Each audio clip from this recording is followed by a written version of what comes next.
Assalamualaikum warahmatullahi wabarakatuh. Di video kali ini saya akan mereview 5 materi dari mata kuliah Ekonomi Makro Islam untuk memenuhi tugas ujian akhir semester dari dosen Dr. Abdul Wadud Nafis LCMI. Materi yang pertama tentang pendapatan nasional.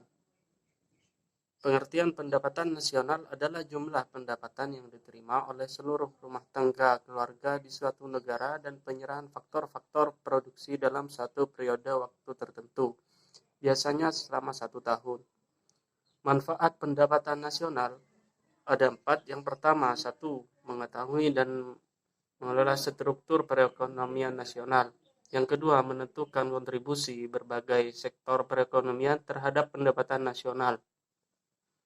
Yang ketiga, mendapat informasi soal tingkat kemakmuran masyarakat. Yang keempat, membantu pemerintah untuk melakukan evaluasi dan mengukur perubahan yang terjadi. Selanjutnya tentang kebijakan moneter. Pengertian kebijakan moneter adalah seperangkat kebijakan ekonomi yang dibuat untuk mengatur ukuran serta tingkat pertumbuhan pasokan uang di dalam perekonomian negara. Tujuan kebijakan moneter ialah memelihara dan mencapai stabilitas nilai yang didapat dilakukan antara lain dengan pengendalian jumlah uang yang beredar di masyarakat dan penetapan suku bunga.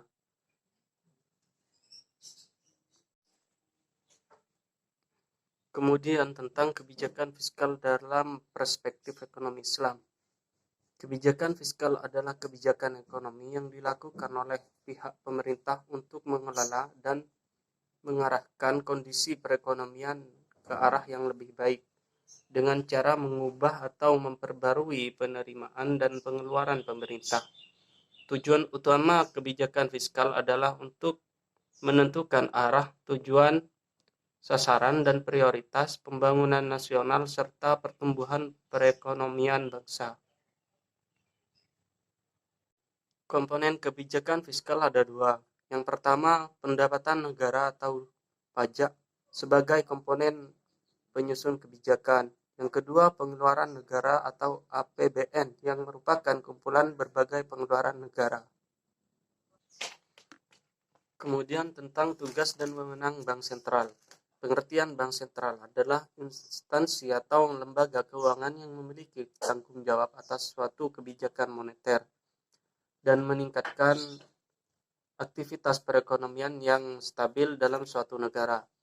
Tujuan Bank Sentral yaitu untuk mencapai memelihara kestabilan nilai mata uang yang tercermin laju inflasi dan perkembangan terhadap mata uang asing.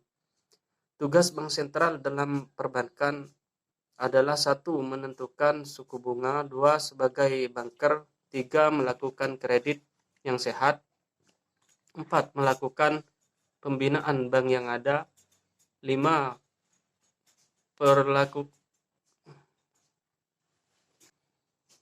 Tugas Bank Sentral dalam perbankan yang pertama menentukan suku bunga, 2. Sebagai banker, 3. Melakukan kredit yang sehat, 4. Melakukan pembinaan bank yang ada, 5. Melakukan pengaturan, pengontrolan, dan memperluas jaringan serta lalu lintas pembayaran.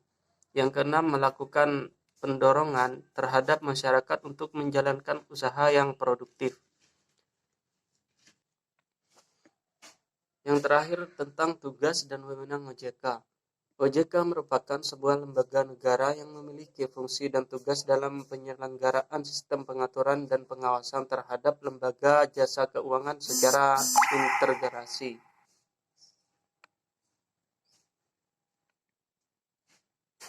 Pengawasan OJK yaitu yang pertama perbankan, yang kedua pasar modal, yang ketiga asuransi, yang keempat dana pensiun, yang kelima lembaga pembayaran dan jenis lembaga keuangan lainnya. Tujuan utama OJK adalah 1. Meningkatkan dan memelihara kepercayaan publik di bidang jasa keuangan. Yang ketiga, menegakkan peraturan perundang-undangan di bidang jasa keuangan. Yang ketiga, meningkatkan pemahaman publik mengenai bidang jasa keuangan. Yang keempat, melindungi kepentingan konsumen. OJK dibentuk dengan tujuan agar keseluruhan kegiatan di dalam sektor jasa keuangan satu, diselenggarakan teratur, adil, transparan, dan akuntabel. Yang kedua, mampu mewujudkan sistem keuangan yang tumbuh secara berkelanjutan dan stabil. Tiga, mampu melindungi kepentingan konsumen dan masyarakat. Sekian video review 5 materi dari saya, kurang lebihnya mohon maaf. Assalamualaikum warahmatullahi wabarakatuh.